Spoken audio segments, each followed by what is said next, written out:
to the Dr. Steve Show. I'm Dr. Steve. Today we are looking at the victims and perpetrators of vandalism and their experiences with the judicial system and how they're doing today. So ladies and gentlemen, let me introduce victim number 1. Hello there. So, victim number 1, would you please share your story with us? Well, I certainly can. You see, in August last year, I was under certain financial stress. You see, my mother just died and the bills were piling up. So, I could barely keep my shop running and myself fed.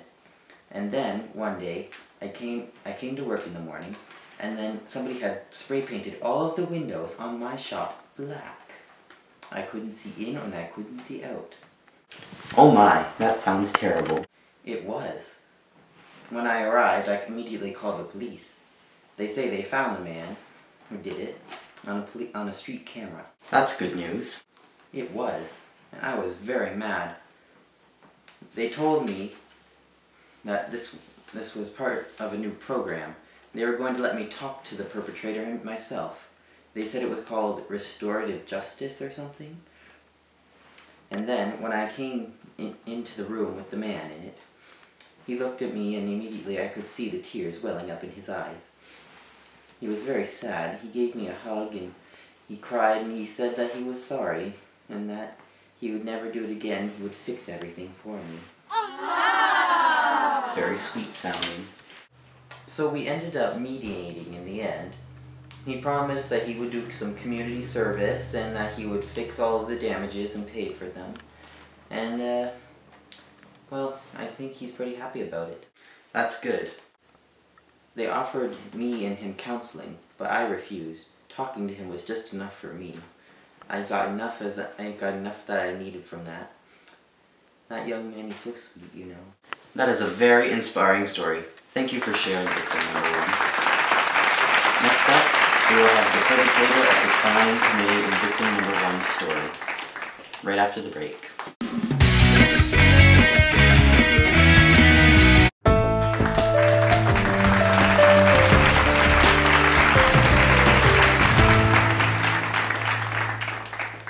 And we're back with the Dr. Steve Show. Now previously on the show we had the victim of a vandalism crime and now we have the offender. So ladies and gentlemen, offender number 1. Hi there. So offender number 1, please tell us your side of the story. In August last year I had lost my job and I was really desperate for money. I couldn't pay any of my bills. I was about to lose my apartment. And then one day I went to a bar because I was really depressed. And these guys, they offered me $5,000 to vandalize the front of this knitting store in downtown owned by this old lady. And at that point I was so desperate I was willing to do anything for money. And so you did that? Yes, I did it. I did. I was that desperate. I did it no matter how bad I felt. And I got the money. But the police picked me up an hour after I got it. How did you feel when they introduced you to the victim? I felt terrible when they introduced me to her. She looked like such a nice old lady. So she had some nice cats too, I bet. It just broke my heart to see her so victimized like that. How did you feel about your experience with the judicial system? I feel like this new judicial program has really helped me get through what I've done. They put me in a rehab center for a little while, and I fixed the old lady's shop. I cleaned up the mess. I sandblasted all the paint off, and I just feel so much better now about it that I could do something, and I feel like I've gotten a new friend, that old lady. Were you at all unhappy with your results from your mediation?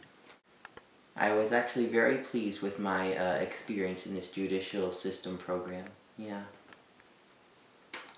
That's nice. Thank you for sharing with us. Up next we have another case of vandalism and the perpetrator and the victim.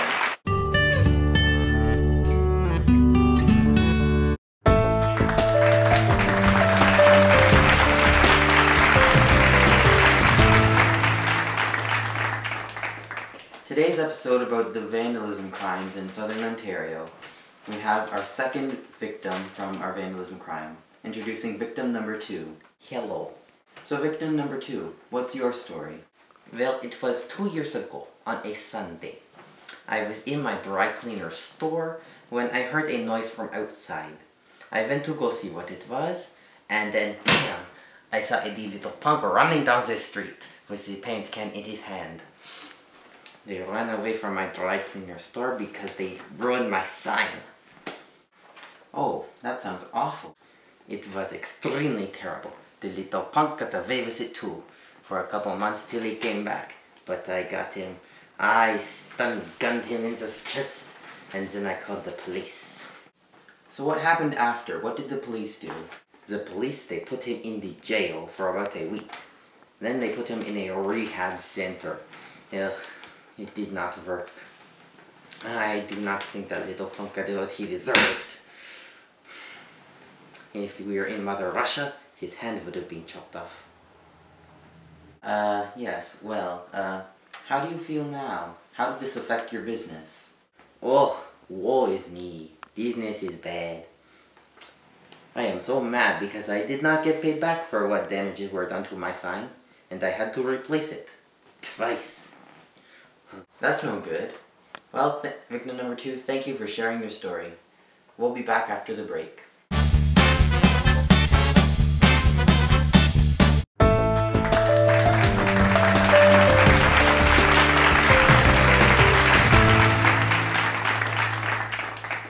And we're back. We have our final guest right now, and this is offender number 2. Yo, sup? So, offender number 2, are you willing to share your story with us? Dude, this is screwed up stuff. All they do is put me in this rehab place, man. Man, I do not have an anger problem. Do I look like I have an anger problem to you? Man, this ain't something. Go away. Oh. Well then, I guess that concludes our episode of the Dr. Steve Show. I'll see you next week. Bye-bye.